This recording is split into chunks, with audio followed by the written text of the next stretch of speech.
Assalamualaikum warahmatullahi wabarakatuh. Perkenalkan, nama saya Yuli Pratamaldi dari Sistem Informasi. Saya akan menjelaskan tugas dari mata kuliah Rekayasa Sistem Berorientasi Objek R03.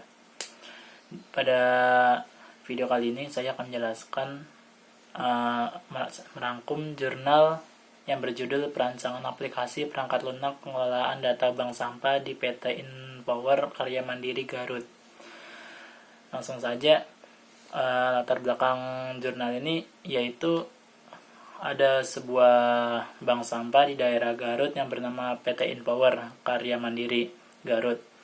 Merupakan sebuah perusahaan yang bergerak di bidang pemanfaatan pengolahan limbah yang berasal dari limbah rumah tangga, kantor, dan lembaga pendidikan sekolah. Adapun sampah yang diolah yaitu ada sampah organik, sampah plastik, sampah kertas, logam, dan lain-lain. Nah, perusahaan ini setiap harinya mengelola data sampah dan pengelolaannya pun masih menggunakan cara manual, yaitu pencatatannya menggunakan buku, masih manual, belum otomatis, dimana ditulis di buku besar atau buku agenda yang resiko kehilangannya itu besar. Lalu petugas harus mencatat setiap kali terjadi transaksi, yaitu barang yang masuk, catatan rincian tabungan setiap transaksi dilakukan. Selain itu, petugas tidak hanya mencatat doang, lalu dia mengecek data-data yang ada di gudang. Penyimpanan yang tidak kondusif berpotensi membuat barang yang disimpan melebihi dari daya tampung di gudang. Dengan adanya masalah semua ini, maka penulis akan melakukan pembuatan aplikasi untuk mengelola data limbah sampah ini. Tujuannya itu untuk memudahkan petugas untuk mencatat dengan proses modern menggunakan aplikasi berbasis web. Lalu data yang disimpan di database akan lebih aman, tidak akan mudah hilang. Yang ketiga, mempercepat pekerjaan tugas. Lalu metodologi yang digunakan untuk merancang sistem ini terdiri dari sederetan kegiatan yang dapat dikelompokkan menjadi beberapa tahapan. Metodologi perancangan aplikasi perangkat lunak pengelolaan data bank sampah PT InPower Karya Mandiri Garut ini akan digunakan dengan metode USDP dan USDP. Tahapan-tahapannya yaitu ada model analis, model perancangan, model implementasi, model deployment, dan model pengujian. Lalu OML atau yang disingkat Unified Modeling Language. OML ini adalah bahasa pemodelan yang untuk sistem atau perangkat lunak yang berparadigma berorientasi objek.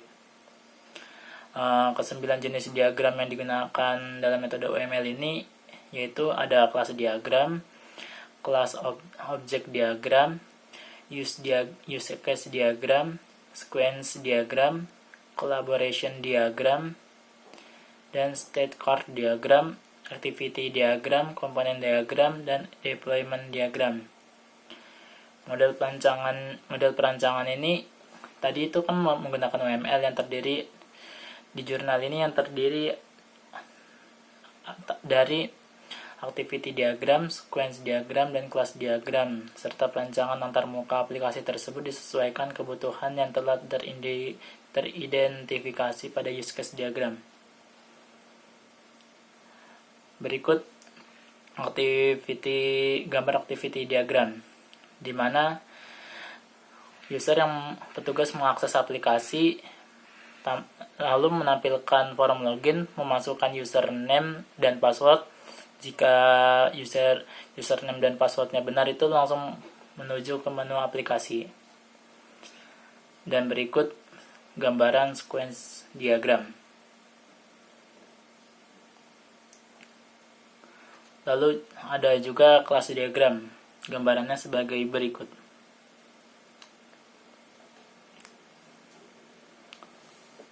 Lalu kesimpulan dari video ini yaitu berdasarkan dari hasil kajian dan tinjauan teori yang ada, maka dapat disimpulkan dari hasil analisis, perancangan dan pengujian sistem aplikasi pengelolaan data bank sampah PT InPower Karya Mandiri Garut adalah sebagai berikut. Yang pertama itu, aplikasi pengelolaan data bank sampah ini dapat mempercepat dan mempermudah pekerjaan petugas dalam mengakomodasi data-data mulai dari nasabah, sampah, transaksi, serta transaksi tabungan serta inventory.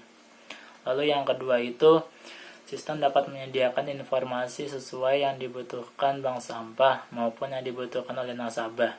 Di antaranya adalah rekapitulasi saldo tabungan nasabah, laporan transaksi tabungan, serta laporan inventory.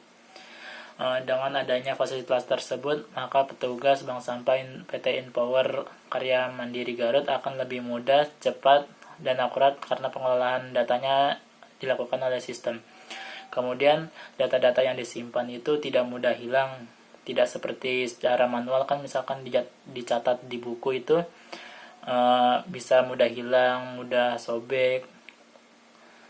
Sekian penjelasan dari saya. Mohon maaf bila ada kesalahan. Wassalamualaikum warahmatullahi wabarakatuh.